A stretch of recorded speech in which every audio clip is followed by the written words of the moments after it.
महंगाई में होशरुबा इजाफा हो गया है। बहुत शुक्रिया आपका जावेद इकबाल अंबर। और अब हम बात करेंगे माहिर माशियात मुजम्मिल असलम साहब हमें ज्वाइन कर चुके हैं। मुजम्मिल साहब, बहुत शुक्रिया आपके वक्त का। मैं चाहूंगी कि आप उन मुहर्रिकात पर रोशनी डालिए जो सबसे बड़ी वजह है मुल्क में महंगाई इस हद तक बढ़ने की।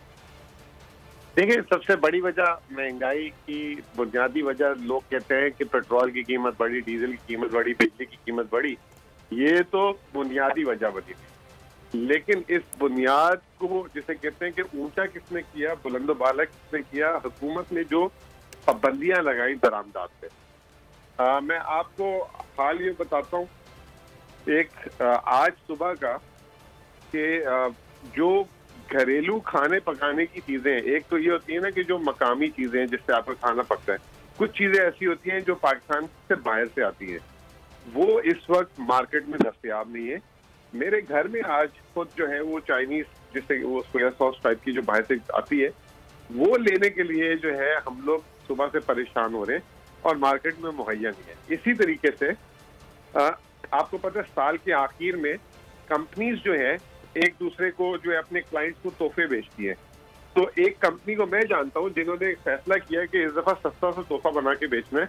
तो वो जो 100 150 रुपए वाली चॉकलेट्स होती है, मार्स, बॉन्टी, किटकैट वगैरह, 100 150 रुपए वाली लग्जरी चॉकलेट्स नहीं, ये जो आम जिंदगी भर हम खाते हैं, इस वक्त पाकिस्तान की मार्केट में वो भी नहीं अवेलेबल। लंडे बाजार में जाए या शेरशाह जो कबाड़ की मार्केट है, वहां का कचरा भी साफ हो चुका हुआ है कि वो अवेलेबल नहीं है, जिसकी वजह से जब मार्केटों में चीजें गायब हो गई हैं तो उनकी कीमतों में अगर 100 की कीमत होनी चाहिए थी तो 125, 130, 140 रुपए। पहले 100 रुपए की कीमत बढ़ने की वजह बिजली वगैरह 100 रुपए तक बढ़ी थी 60-70 रुपए से, जिसकी बुनियादी वजह जैसे आपने खुद बात की कि बिजली की कीमत, गैस की कीमत, डॉलर की कीमत, पेट्रोल की कीमत बढ़ी। सही। अब जो है 100 से 125, 130, इसलिए ये इमारत ऊंची इस तरह हुई कि इनकी अदम दस्तयाबी, इंपोर्ट पे पाबंदी, क्योंकि डॉलर नहीं आपके पास। तो ये वजह बन रही है पाकिस्तान की इस वक्त माशी बदहाली की।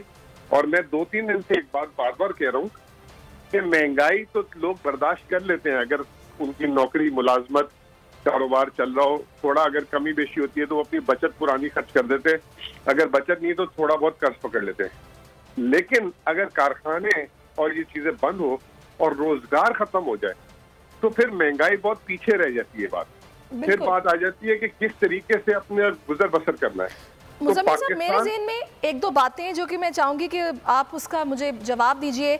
नंबर 1 ये कि अभी जो खबरें बहुत सारी गर्दिश में हैं, जो टेक्नोक्रेट सेटअप की बात हो रही है, मुलाकातों की बात हो रही है, डू यू थिंक कि इसका हल है इस महंगाई का, इस मुआशी अदम इस्तेहकाम का? और दूसरा, अभी ये भी सुनने में आ रहा है कि जो ट्रांच मिलनी थी वो मार्च से पहले नहीं मिलेगी, पहले बोर्ड की मीटिंग होती है फिर वो ट्रांच रिलीज़ की जाती है। और उनका ये कहना है कि मौजूदा हुकूमत से बात नहीं करेंगे, सेटअप चेंज होगा तो फिर उनसे बात होगी, फिर ही ट्रांच मिलेगी। और कर्जों की अदायगी भी आपको पता है कि वो करनी है। तो ये क्या सूरत हाल आगे बनती देख रहे हैं? देखिए, इसमें भी 2-3 बातें हैं। पहली बात तो ये है कि IMF किस तरह काम करता है। IMF से आप जो बात करते हैं, IMF कहता है कि उस पर आप अमल दरामद करें, ठीक है जी। अब फिर अमल दरामद को वो चेक करता है, जिसको कहते हैं स्टाफ लेवल एग्रीमेंट, यानी कि उसमें चेक करने के बाद अगर वो मुतमईन हो जाता है तो वो एग्रीमेंट कर लेता है आपसे, और फिर जो है उसकी बोर्ड की मीटिंग होती है, किस्त जारी हो जाती है। इस हुकूमत ने 29 अगस्त को जो स्टाफ लेवल किया था एग्रीमेंट, जो उसको वो 2 महीने नहीं संभाल सके और अमल दरामद नहीं करा सके, जिसकी वजह से IMF और इनके दरमियान गैप बढ़ गया। और वो स्टाफ लेवल एग्रीमेंट से पहले एक चीज होती है टेक्निकल लेवल एग्रीमेंट, वो भी जो है अभी तक नहीं हो सका। ये तमाम चीजें अगर होती हैं तो ये जनवरी में जाके हो। उसकी भी शर्त ये है कि हुकूमत वो तमाम IMF की बातें मान ले, रुपए की कदर की गिरावट, बिजली का इजाफा, गैस का इजाफा, नए 800 अरब रुपए के टैक्सेस, सेल्स टैक्स पेट्रोल की कीमत में, वो तमाम चीजें होंगी तो IMF करेगा। अब ये सारी चीजें करने के बाद IMF देगा $1 अरब। आया $1 अरब पाकिस्तान की माशी मसाइल का हल है? बिल्कुल नहीं। अगले 3 महीने में आपको $8 अरब सिर्फ कर्ज की अदायगी के लिए चाहिए। मुल्क चलाने के लिए जो खसारा है वो अलग है। तो मैं समझता हूँ कि इस हुकूमत ने जो 9 महीने जाया किए और उसके ऊपर से पाकिस्तान के कारोबार को बंद करके अपनी आमदनी में खुद पैर पे कुल्हाड़ी मारी, जैसे बरामदात गिरा दी, $3 अरब से $2.5 अरब पे गया। इसी तरह तरसीलात, रेमिटेंसेस जिसे कहते हैं, 3 अरब डॉलर से 2 अरब डॉलर तक। उल्टा पाकिस्तान की आमदनी का भी बेड़ा गर्क कर दिया। 2 तारीख को जो LCs खुल रही हैं उसके आप क्या इफेक्ट्स देख रहे हैं? आप उसमें बैंकों से बात करें, वो बैंक आज का इदारिया भी है बिजनेस रिकॉर्डर में, वो ये कह रहे हैं कि जो 2 तारीख को LC खुल रही है, स्टेट बैंक ने अपनी दल उतार के बैंकों के गले में डाल दिए। बैंक कह रहे हैं हम कहाँ से डॉलर मुहैया करेंगे, हमारे जो डॉलर थे वो भी स्टेट बैंक के पास है इस वक्त। वो सिर्फ एक खाना पूरी कागज की, और वो भी उसमें लोगों को शक यही है कि IMF को मुतमईन करने के लिए किया गया, उसका कुछ होना नहीं है। अब बात आ गई इंटरिम की, आपने एक सवाल किया था, बड़ा अहम जवाब है उसका।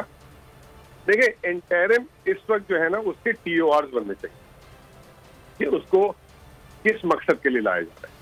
अगर आप कहें कि इस मुल्क का सियासी ढांचा जिसमें खराबियां हैं वो इंटरिम तब्दील कर सकती है, तो वो बिल्कुल नहीं कर सकती, उसका मैंडेट ही नहीं है, ठीक है ना।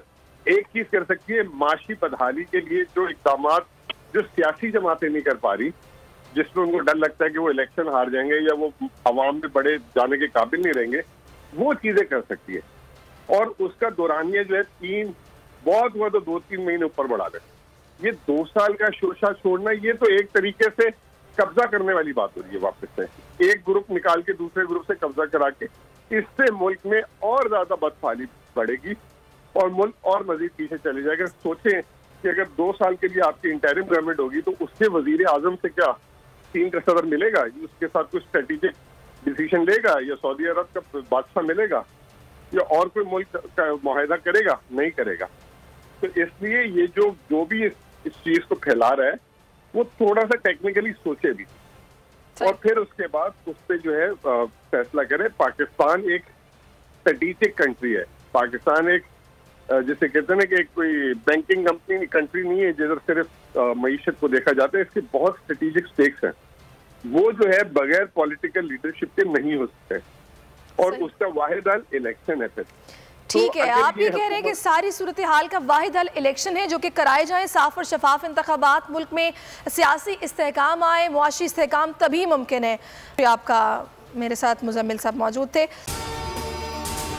अगर आपको ये वीडियो पसंद आई है तो लाइक पर क्लिक कीजिए।